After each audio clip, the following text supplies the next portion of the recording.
Hey there, students. We are live for some AP Euro review and ready to get started. Looks like about 40% of you have been watching The Office during the quarantine. Great. Some of you have not. Maybe you'll get some of my jokes here. Kimmy Schmidt, I watched the first season of that. Is that still around? Maybe I should get into that. So with that, ladies and gentlemen, we are going to be focusing on some AP Euro review on the French Revolution. Now, those of you watching on YouTube, we are broadcasting simultaneously on my YouTube channel. So, glad to see folks here. We see that Carly is here, Michael's here on YouTube. Feel free to join us on Crowdcast if you want to pose questions there, crowdcast.io/Tom Ritchie. But I'll be checking the YouTube chat here and there as well. Okay, so we've got some folks in here. Glad to see y'all. And so let's go ahead and get to it. What am I sipping today? Actually, I've just got today water in the Van Gogh mug. That's basically it.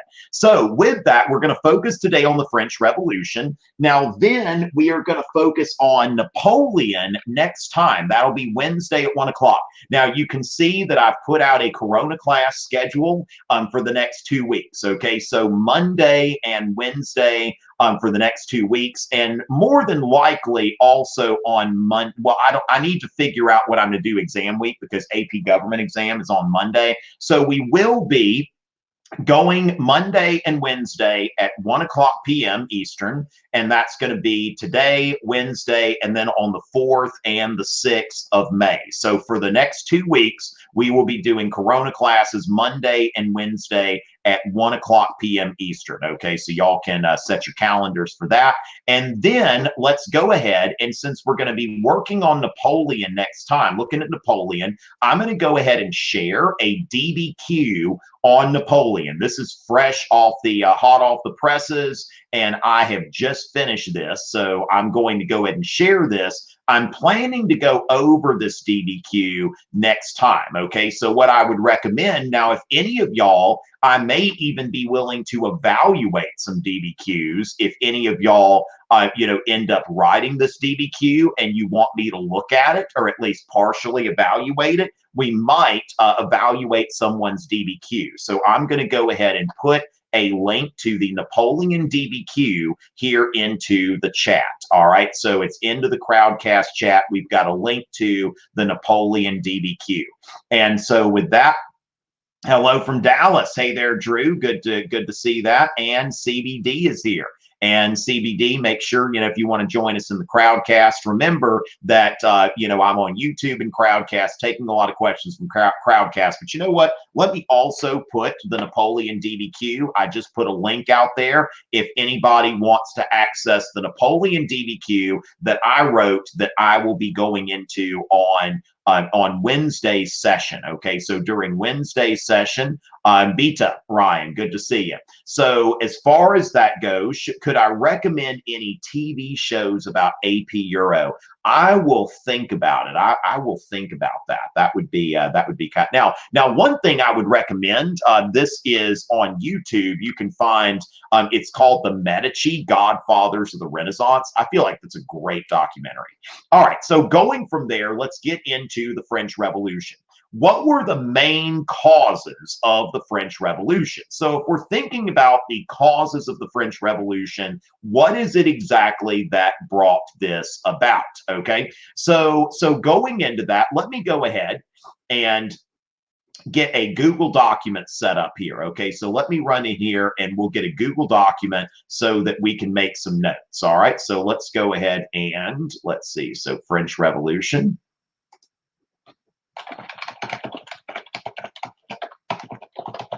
Okay, so French Revolution notes, AP Euro, Corona class. Okay.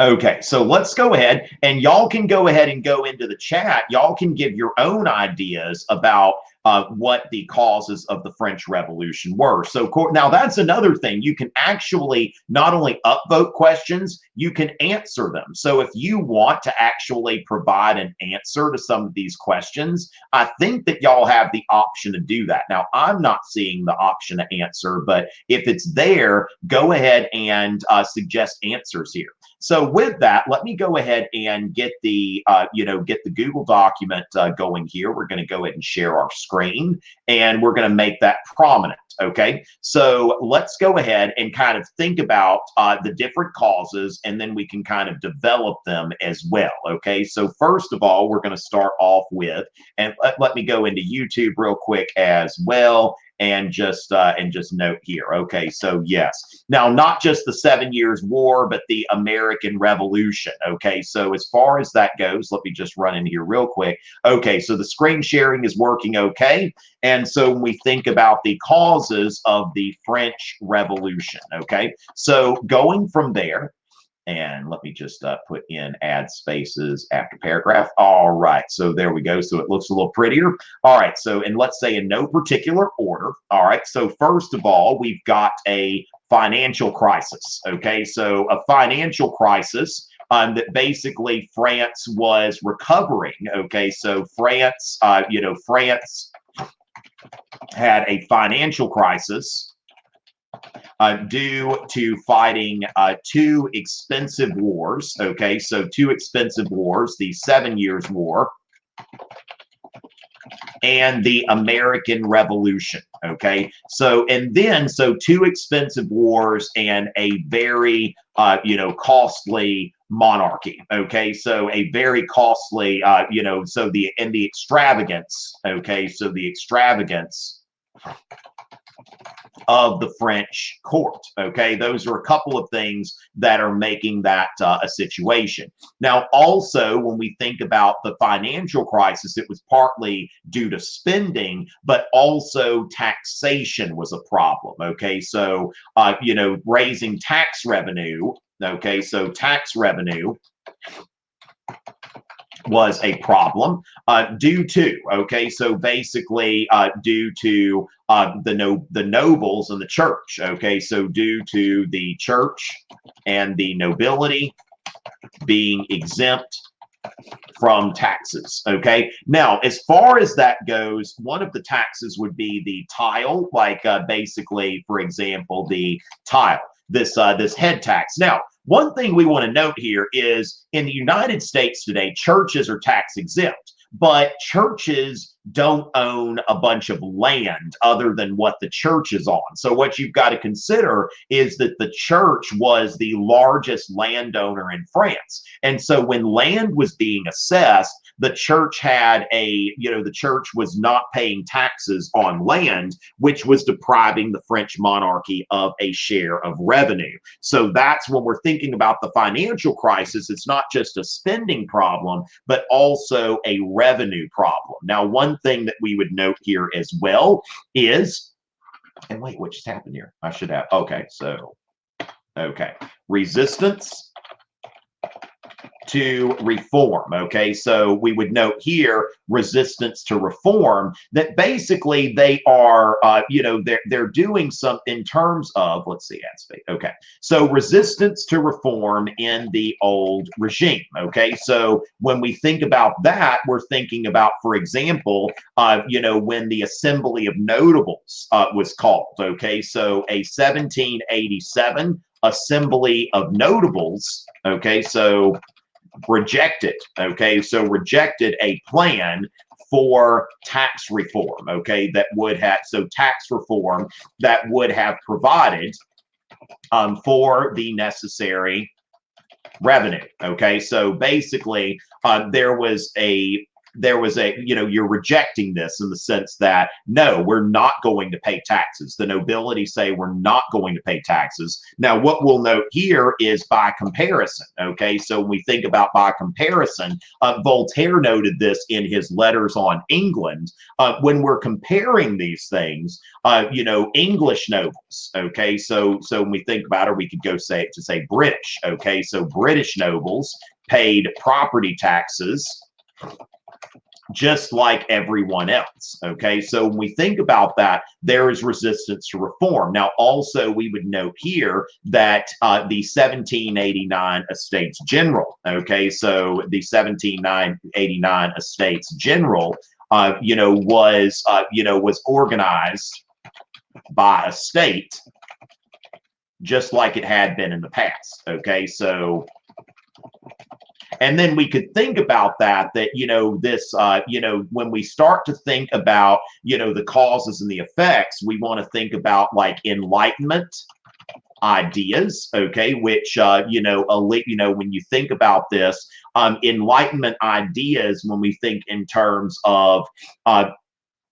people, so Enlightenment ideas, but also like liberalism and nationalism. Okay, so when we're starting to think about these things, so the ideas of the Enlightenment, so we start to think, for example, that we start to see that religious faith is starting to trust in the old regime and the church. So when we think about the Enlightenment, anti-clerical sentiment, when we talk about anti-clerical sentiment, we're talking about like anti-church. Okay, so anti-clerical sentiment among, okay, so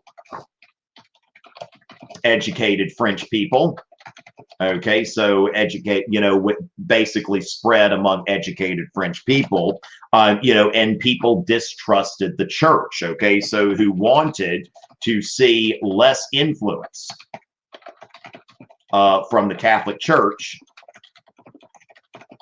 in the government. Okay, so when we think about liberalism, okay, so liberalism, called for, so basically called for liberty and equality. Okay, so basically an abolition of noble privileges. Okay, so noble and ecclesiastical, which is of course dealing with the church as well, privileges. Okay, so we see this, that liberalism called for liberty and equality. Now, we can also think in terms of nationalism, which, when we think in terms of nationalism, nationalism encouraged people to see themselves first as first as part of the French nation. Okay, so first as part of a French nation and not as members of a social class, okay, such as the clergy, the nobility, or the third. Okay, so when we think about anti-clerical sentiment, given that, and then of course at the same time, and religious toleration. Okay, so and religious toleration, which did not exist under the old regime ever since Louis XIV.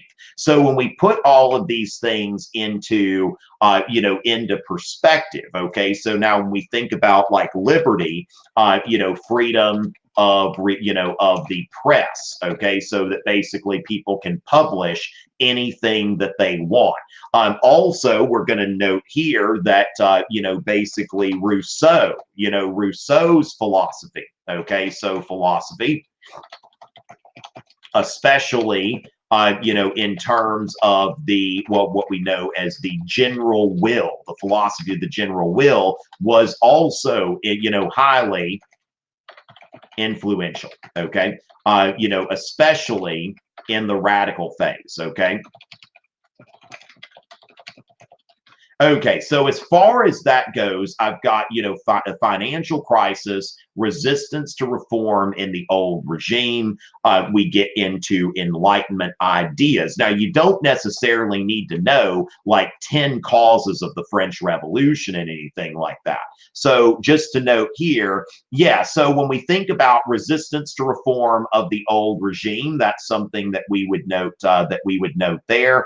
And going into, okay, good, Babicki is here. All right, we would note here weak leadership. Okay, so weak leadership from Louis the 16th. Okay, there is a lot. There are some historians that have argued, had France had a stronger and decisive monarch. Okay, so when you think about here, a stronger and decisive monarch, that's something that that we could see here. So let me go ahead and go into that. Let's see if we see any other causes coming up that y'all want to note here. Jose, the dark side has never been stronger. Good, you watched my new video. That's great. So let me see what y'all are thinking. Like, you know, should Richie make more Star Wars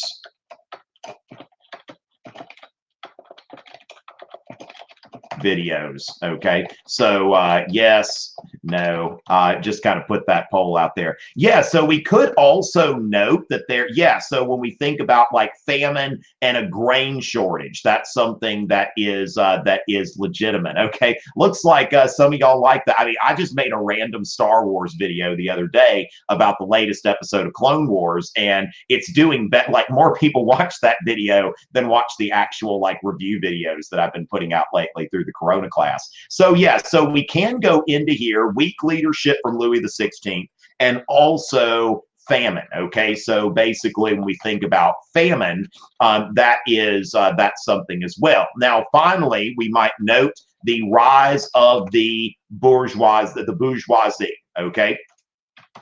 Okay, so the rise of the bourgeoisie would be another one. Now, of course, that's something that's going to be debated because there are different schools of historiography, but I think that it still has some validity. Okay, so if France, if France had a stronger leader, okay, so either someone who would have who would have repressed,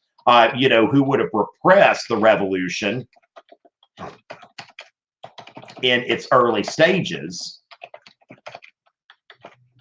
Let me make sure that I'm okay. So I want to make sure that I'm getting this here. Okay. So as far as that goes, okay. So if France had a stronger leader, either someone who would have repressed the revolution's early stages or had been more open to reform, then the revolution would have been much more limited, okay, that you would not have seen the chaos that you saw that there. Yeah, so a series kind of like in U.S. history with the Great Depression, a series of bad harvests, okay, so created a grain shortage, okay, so which led to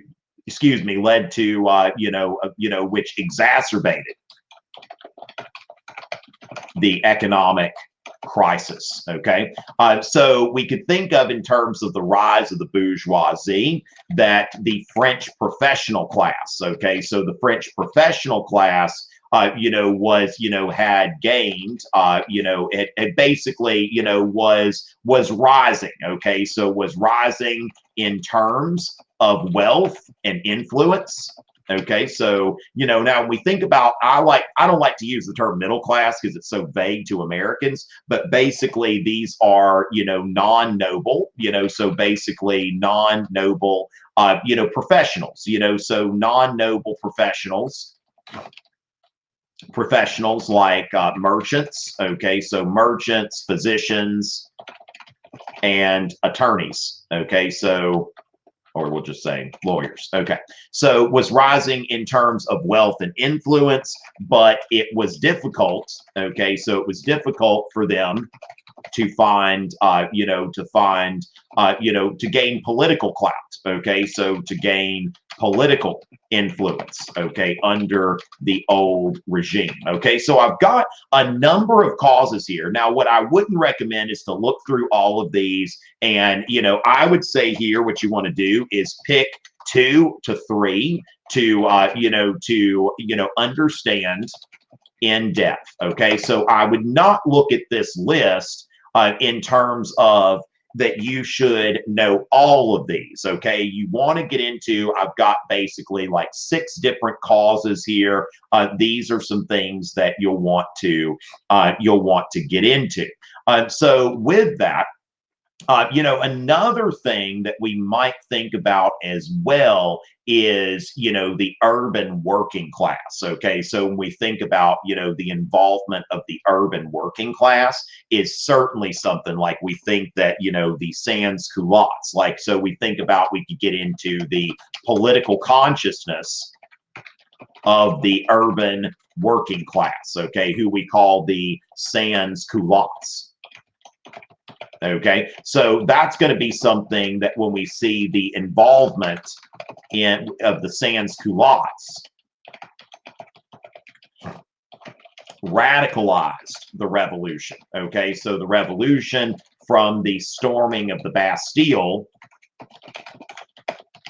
to the reign of terror, okay? Because the storming of the Bastille was basically, I mean, this wasn't the bourgeoisie. I mean, these were people who were just a mob, an urban mob that stormed the place. So several things that we would say when we're getting into why the French Revolution, what are the causes of the French Revolution? Okay, so with that, let's get into this here. My pool is still closed. Okay, my pool is still closed. But thanks for asking. All right, so the pool is still closed. All right, so with that, let's go ahead and hopefully they'll open my pool. I just don't understand, like, that's the liberal in me. That's the classical liberal in me. Why does the government have a lock on my privately owned neighborhood pool? That is classical liberalism, ladies and gentlemen.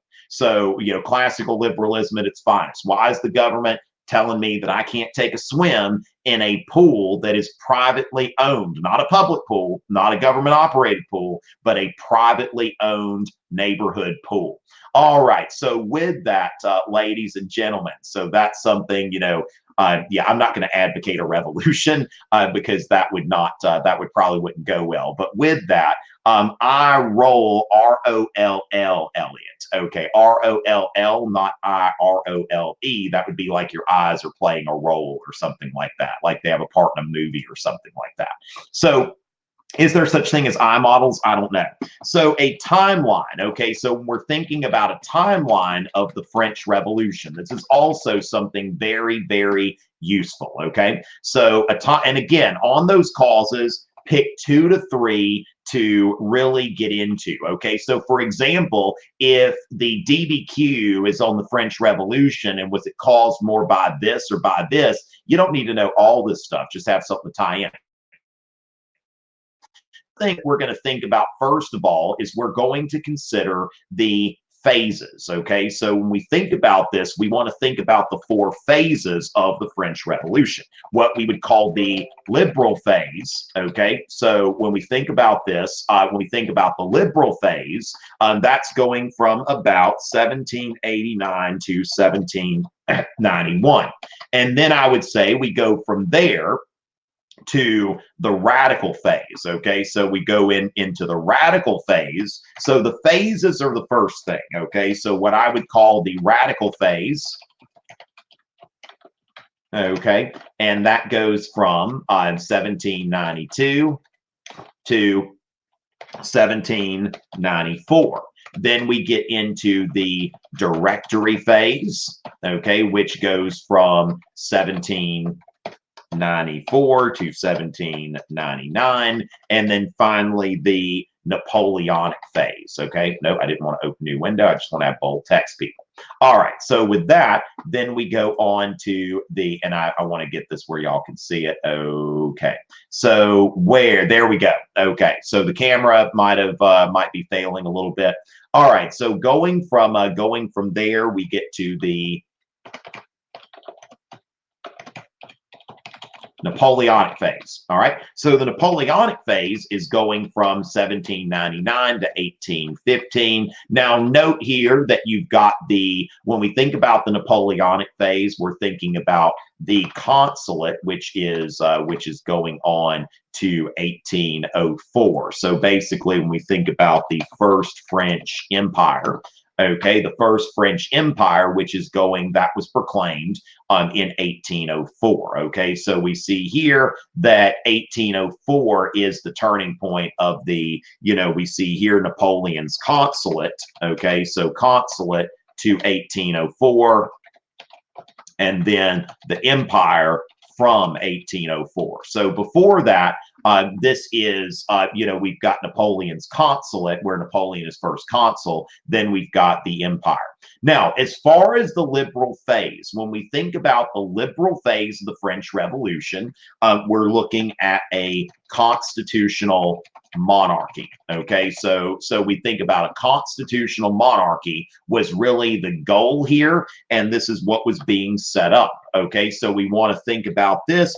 1789 is a very big year, okay, because that's the year that you've got the Estates General. Now, remember, you don't have to know all of these things here. I'm going to throw some stuff out there that would be good evidence for you, and what you need to do is pick some of this evidence and get into it in depth. Okay, so the Estates General, then we've got, of course, the Declaration of the Rights of Man and the Citizen. Then from there, the Decrees of August 4th. And the storming of the Bastille. And then finally, we think about the, the Women's March on Versailles. Okay, so this is all stuff that's happening in 1789. Now, then 1790, you have, and I believe, I just don't want to give y'all bad information. So Civil Constitution of the Clergy, 1790 or 91. Yeah, 1790. Okay, now the year is not as important. What's important to note here is when we're looking into what is going on here. So 1790, the Civil Constitution of the Clergy. All right. So those would be some things that I would be thinking of in terms of what's, in terms of what would be important to go into. Okay, so what would be important to go into? Now, one thing that that I do get into. Now, keep in mind that I've got organized lectures on the French Revolution, that I've got a lecture series that goes all the way through the Reign of Terror. I hear that some people were impressed with it. Okay, so as far as that goes, and I'll let those people be the judge of that. All right, so going from there, what we understand here, one of the videos that I've got out there is called The Radicalization of the French Revolution.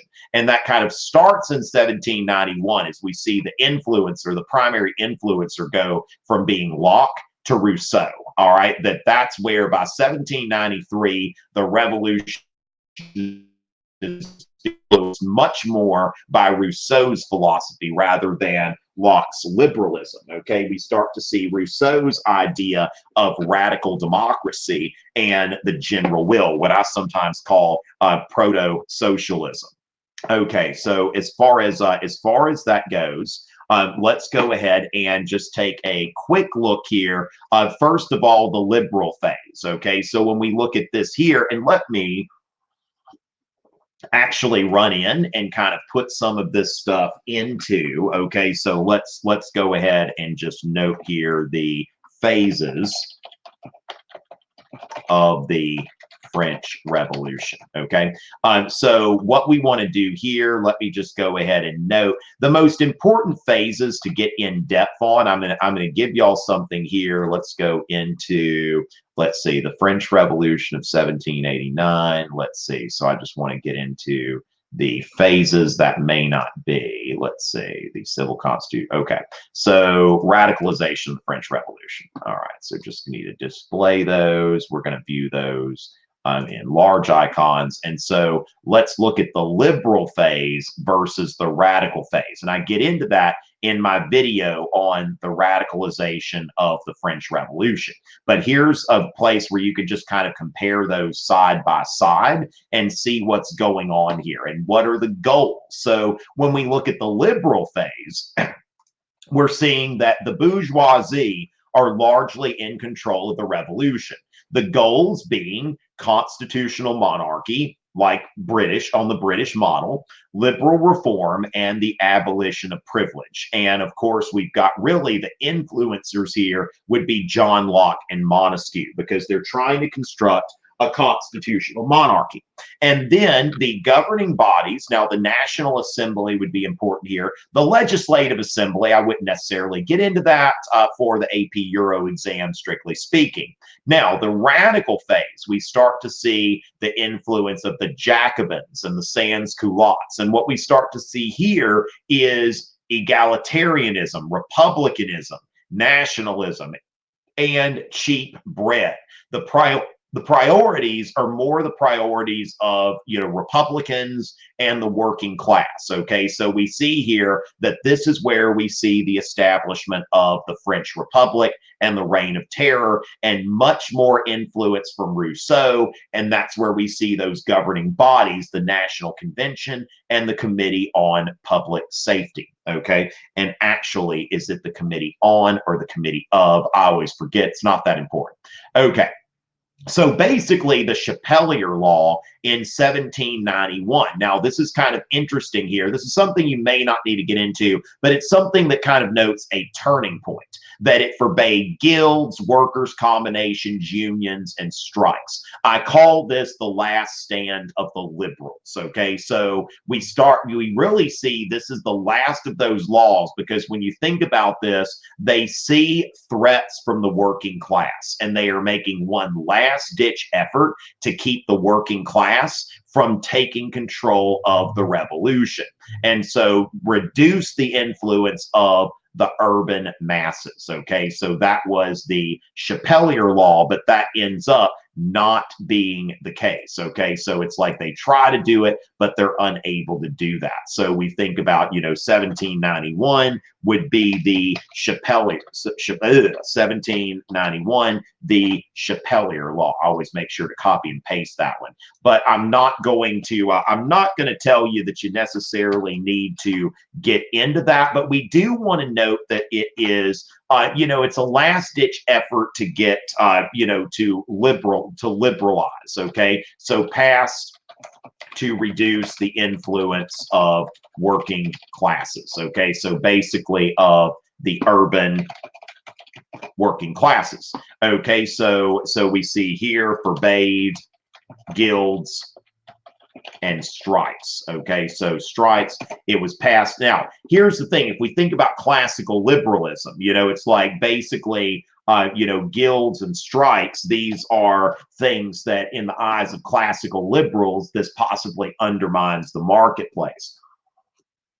Now, in my video about the civil constitution of the clergy, we think about this, that it basically nationalized, okay? So nationalized the Catholic Church. It was in a lot of ways illiberal, okay? So I would say that it had both liberal and illiberal elements. Okay, so it had liberal and illiberal elements. I would say largely the civil constitution of the clergy was illiberal. It was much more nationalistic. Like basically we're bringing the church into the nation. Okay, so then when you go into the radical phase, okay, so when you get into the radicalization of the French Revolution, Louis tries to get out, and then Louis is demoted. When he comes back after his flight to Varennes, he is not king of France, but king of the French. Not a divine right monarch who gets his power from God, but a constitutional monarch who gets his power from the people. Now, of course, this is also the time where Prussia and Austria said, if Louis XVI is threatened, we will go to war with France, okay? And of course, the Jacobin clubs and the sans-culottes. We want to understand their role in the French Revolution. And remember, sans-culottes means without breeches, okay? Basically with long pants. Whereas the breeches were a more fashionable kind of thing worn by the nobility and the bourgeoisie. And so as far as that goes, we want to note their influence there. And then in 1792, okay, so we see here where the French Republic is proclaimed. Okay, also in 1792, the French Revolutionary Wars start. Okay, so basically 1792 is an important year here. Again, you don't need to know every one of these events, but I'm giving you a general timeline. Okay, so when we go here, we see the proclamation of the French Republic.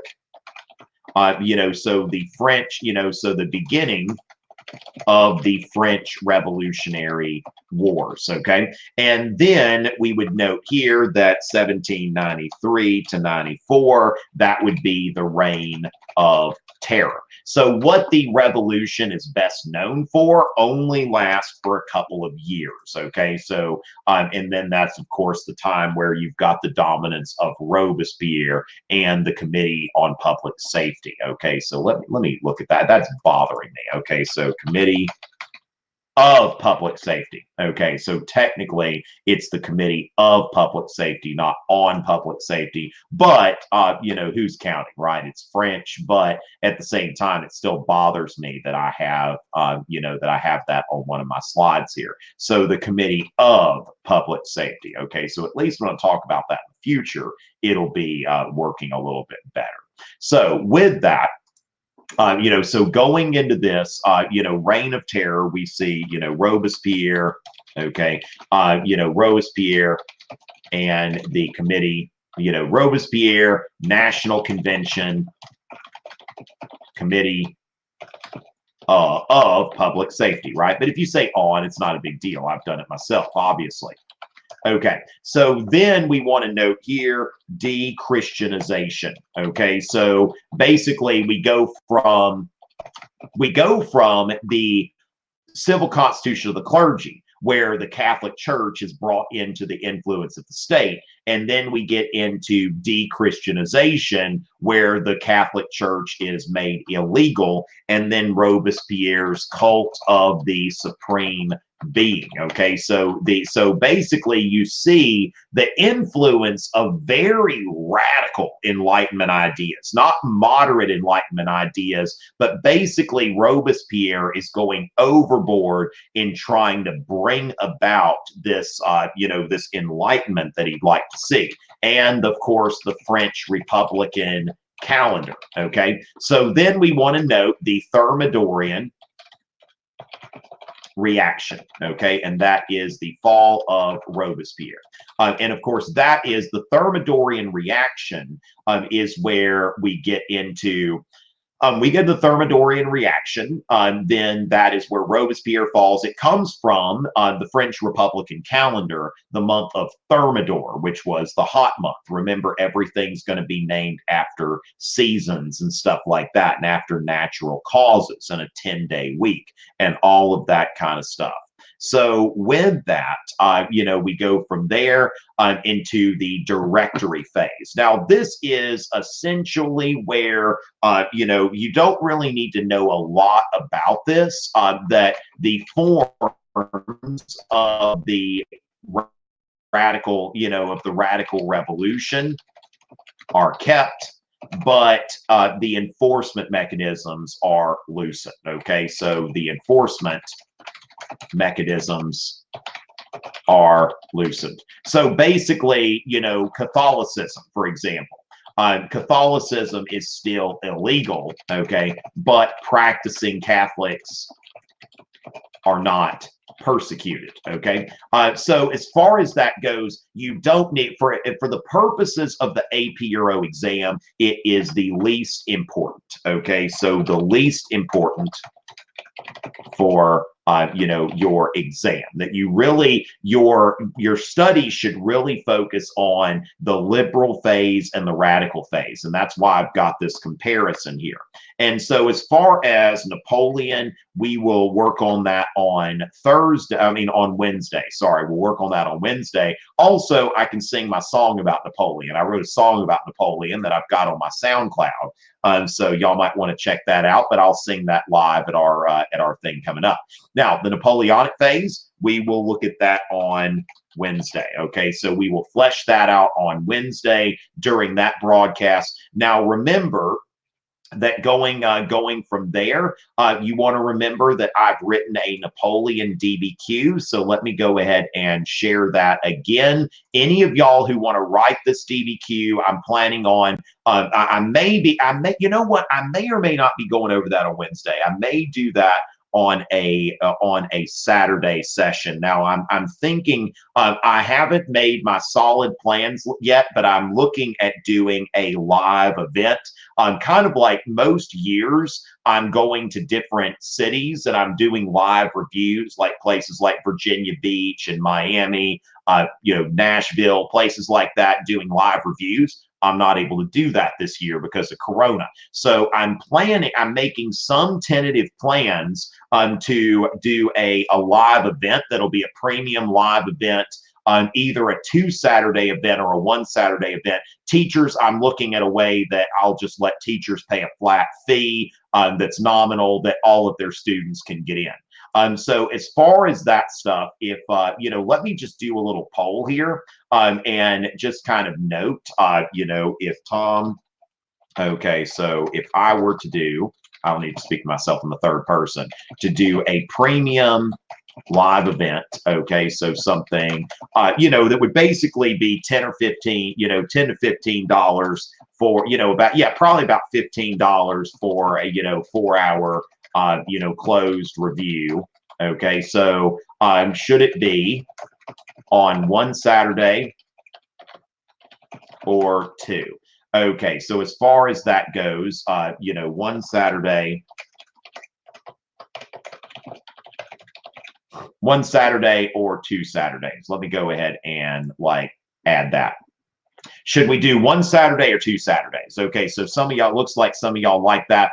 I will give y'all my final plans on Wednesday for that. Okay, so I'll give you my final plans on Wednesday for that. A lot of y'all, okay, so we've got 2 Saturdays before the exam. And if you're broke, I'm sorry. Now, I'm still doing Corona class. I'm going to be doing tons of free broadcasts, okay? So that's going to be, welcome, Strawberry. So y'all like the idea of me doing something on 2 Saturdays. I will put the plan out. Okay, that seems almost unanimous. Okay, so I will get the plan on that put out there in, very, very soon. But again, I'm still going to be doing public broadcasts. I'm just looking at doing an online live event where it's closed except for participants, kind of like what I do in real life on most years when I can actually travel and do live events. So with that, we'll go ahead and thanks for giving input on that. And I will definitely take that into consideration. Now, let me just, and in this case, I'll be able to, the live event, even though it will be on, it'll be on, online, anybody can go to it from anywhere. You don't have to live in Miami or something like that to go to the live event.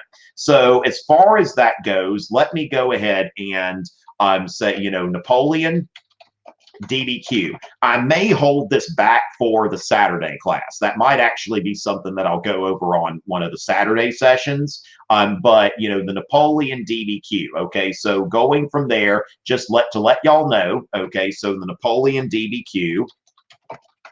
That's something that I've created recently. And if you want to write that for practice, I think that's going to be good practice for you. Okay, so the Napoleon DBQ, I'm going to be talking about Napoleon on Wednesday. So I would say, more than likely we'll get to the Napoleon DBQ sometime later. Okay, just for one. Okay, well, actually, what I'm thinking about, James, this is the idea that I have. That it may be one price if you go in before the first Saturday, before the first Saturday, and then I'll lower the price for people to come in on the second Saturday. So I'll go into the, so James, I'm going to do something. What I'm thinking in my head right now is $15 for both Saturdays, $10 if you pay the second week, and you'd be able to go back and watch the archive broadcast from the first Saturday. Okay, so as far as that goes, and then we'll have multiple sessions. We'll see. Okay, and this is going to be on Saturday. So thank y'all for helping me plan that. But I'm looking to get some more in-depth Saturday, premium reviews going. I'll talk about that on Wednesday. Of course, free Corona class sessions, free and public Corona class sessions are still there. Now, what is the difference between the Girondists and the Jacobins? Now, technically, Okay, technically, the Girondists were a faction of the Jacobins. Now, a lot of times they're differentiated, but you had two factions of the Jacobins, and I go into this in my Reign of Terror broadcast, where the Girondins were Jacobins because they were Republicans, but they were a more moderate faction of the Jacobins. So, for example, that that goes to Lily. Will I grade the DBQ personally? That's expensive. Okay, I will if you buy private tutoring. That's a private tutoring thing. But if you're into that sort of thing, that's on my website. So if you wanted me to go through a session where you and I spend an hour not only grading the DBQ but going over how to improve your performance on the DBQ, there's more information about that on my website. Even though I'm running out of space, I think we may have already had something where we're closed to new clients, but I'll do one set. I can find time to do one session with somebody. So with that, let's go ahead and just get into this, that the Girondists were really like a faction of the Jacobins. And so once the Jacobins take over, and this is what happens, if you watch my Reign of Terror videos, what happens is, first of all, the monarchists are sent to the guillotine. Then the Girondins are sent to the guillotine. And then the radicals, the mountain, the ones who are left from the Jacobin faction, they then start sending each other to the guillotine. And then finally, you've got the fall of Robespierre. So I go into all of that. If you want to get into that, I wouldn't necessarily put a lot of time into that distinction for the AP Euro exam, but I think that if you want to get more into that, go into my French Revolution videos, which go very, very in depth. Okay, so as far as that goes, the political, good one there, James. James has always got some really good analysis. All right. So from there, I tell you what, Ryan is lighting up the chat over there. Okay, so going from there, can I explain? Okay, so Elena, we're going to talk about Napoleon on Wednesday. Wednesday, 1:00 p.m. Eastern. I've got that Corona class scheduled, so I will be back to talk to Napoleon on Wednesday. So why was the National Convention so intent on de-Christianizing the country, introducing a new calendar? How did they expect this to help France progress forward as a nation? Would it just complicate? Okay, so here's the thing, Shiva, that when we think about a nation, so this is where we go from Locke to Rousseau, okay? When we look at Locke's social contract, we need to have freedom of religion, in terms of toleration for everyone. Now, of course, Locke did not want to see toleration for atheists. Okay, so Locke, that was one little asterisk by Locke's toleration, but anybody else should be tolerated, like any religious group, and that goes along with the principles of the Enlightenment. So when we're thinking about this, when we think about toleration, that's not Rousseau.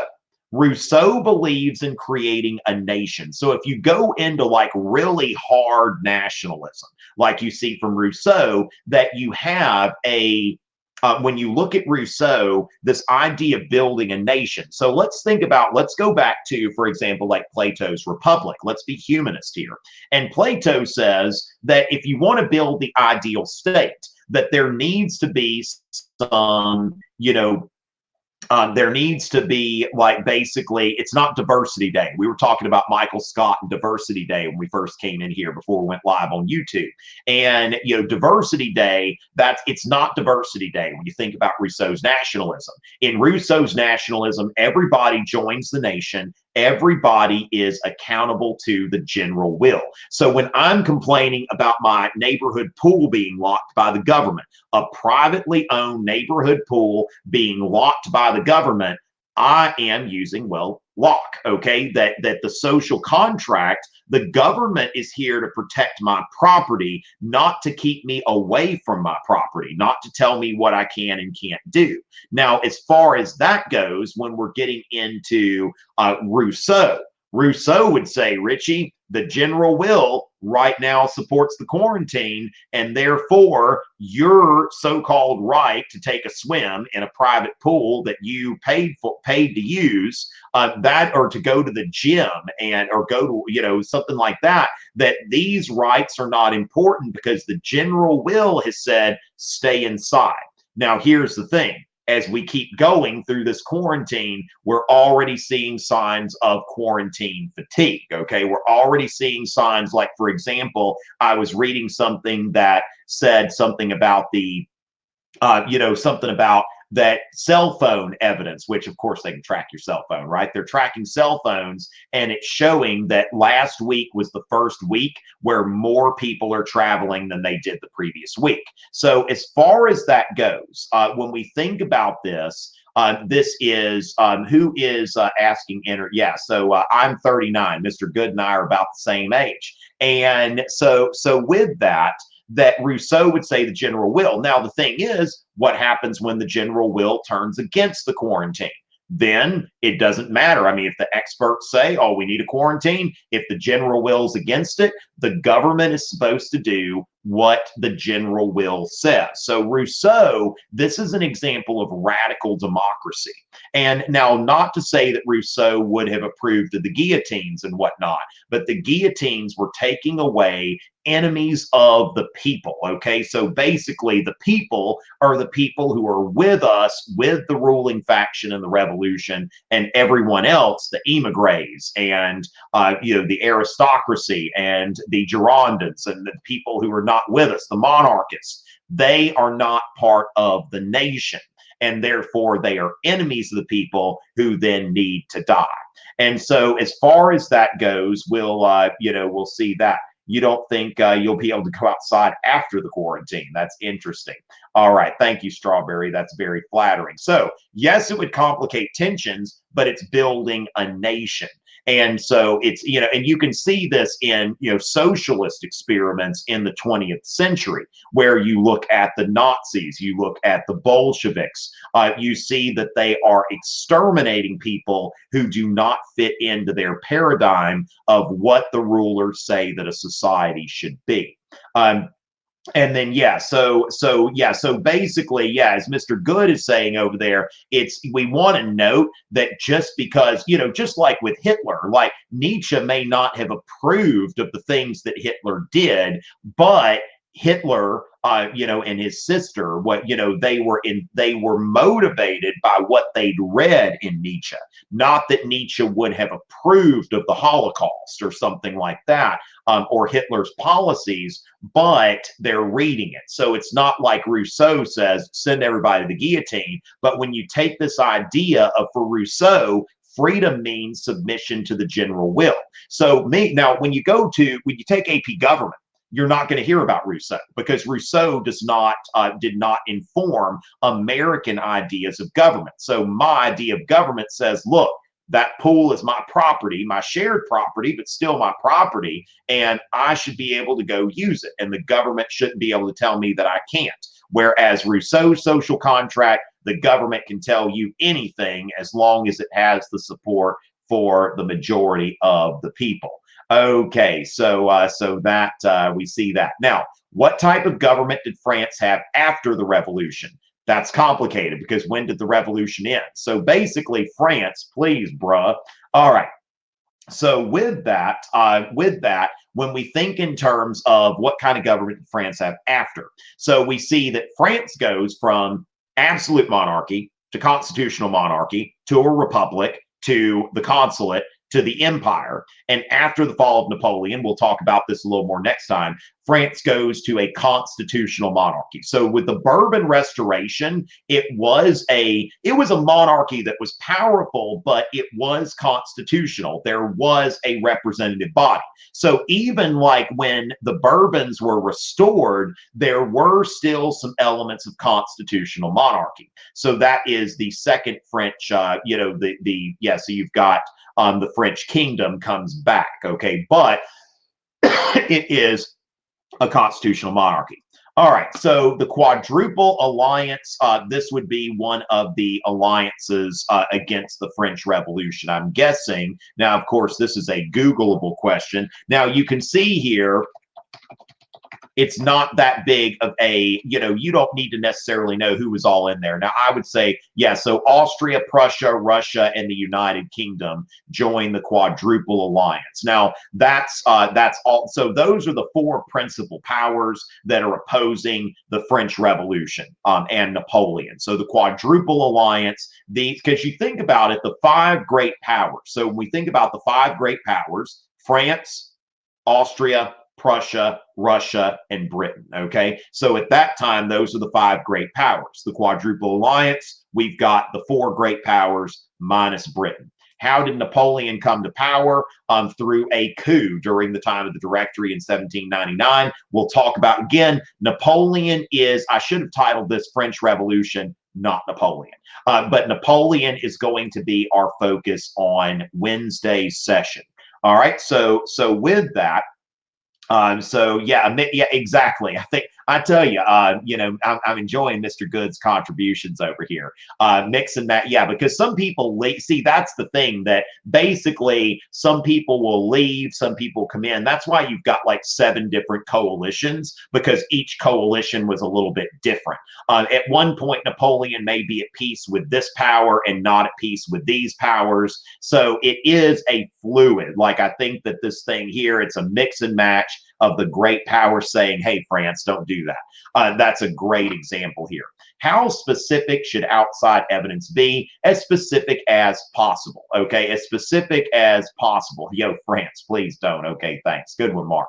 That outside evidence needs to be as specific as you can make it, but not necessarily more specific than 2 sentences. Now, if you go to Marco Learning's YouTube channel, okay, so I'm going to go ahead and paste something here. Marco Learning's YouTube channel, y'all want to subscribe to that, because I'm also doing a weekly free broadcast on Saturday nights, okay? So Saturday night at 7 p.m., I'm getting in there, and we are,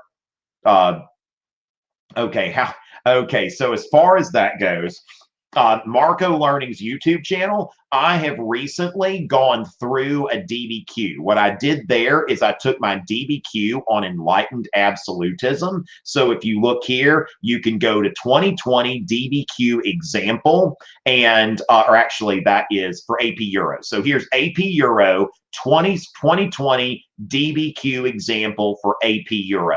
And so that is where I go through how to do a DBQ. Okay, so you can go here and you can see that I go through an entire DBQ with my friends at Marco Learning. And there is Viviki over there. So Viviki's coming in our Marco Learning broadcast. And then I've got here, we can see some things that Marco Learning's practice guide, a link to my Enlightenment Absolutism DBQ. So that's another one. One thing I might recommend, if you have not seen this yet, maybe try your hand at this Enlightened Absolutism DBQ that I wrote, and and go from there. Okay, so take a look at that DBQ and see what you do there, and then you can see me work it out. I think you should be practicing at least 1 DBQ a week. We should probably be doing 2 DBQs a week by now, since the DBQ is the exam.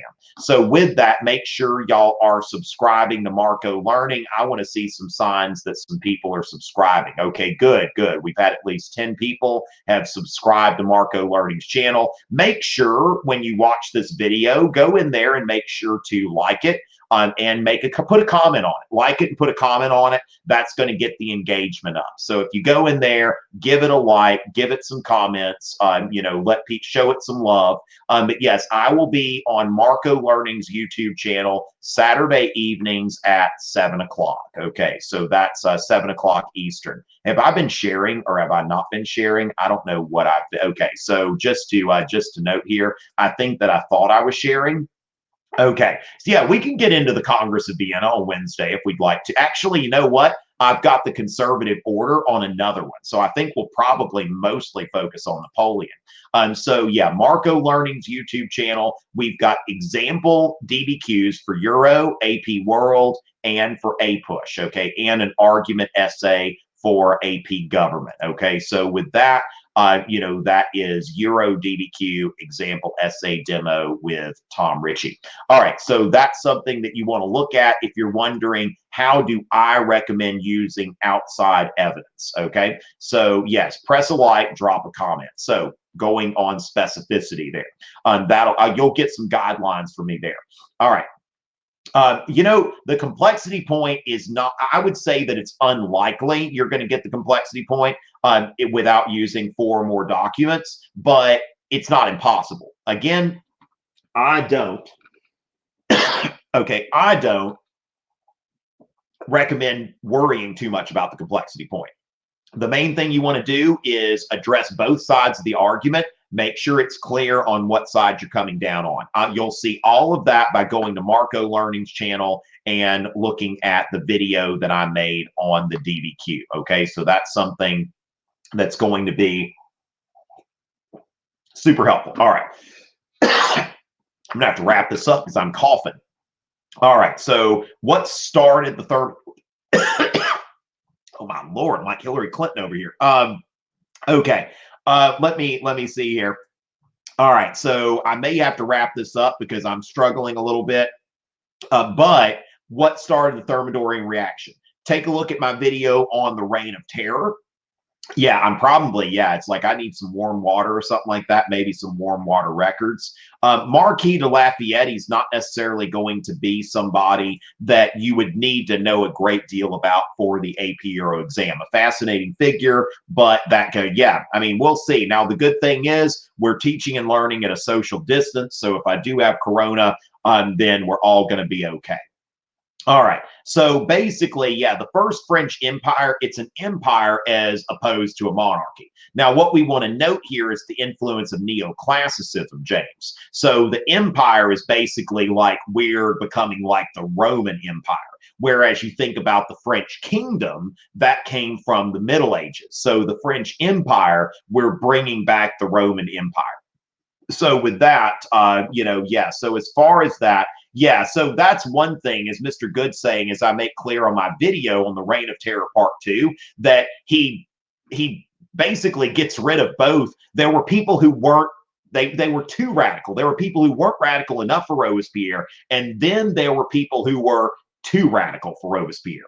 So with that, we've got something here. Now, remember, on YouTube, I've got a series of lectures that go into great detail on the French Revolution. The point here was to get a few things. Now, some of this stuff could be good for you in terms of having kind of on hand while you're taking your exam. What we did with the note sheet, since we've got an open book, open notes exam, this may be helpful to you. So as far as that, let me go ahead and put the link here again.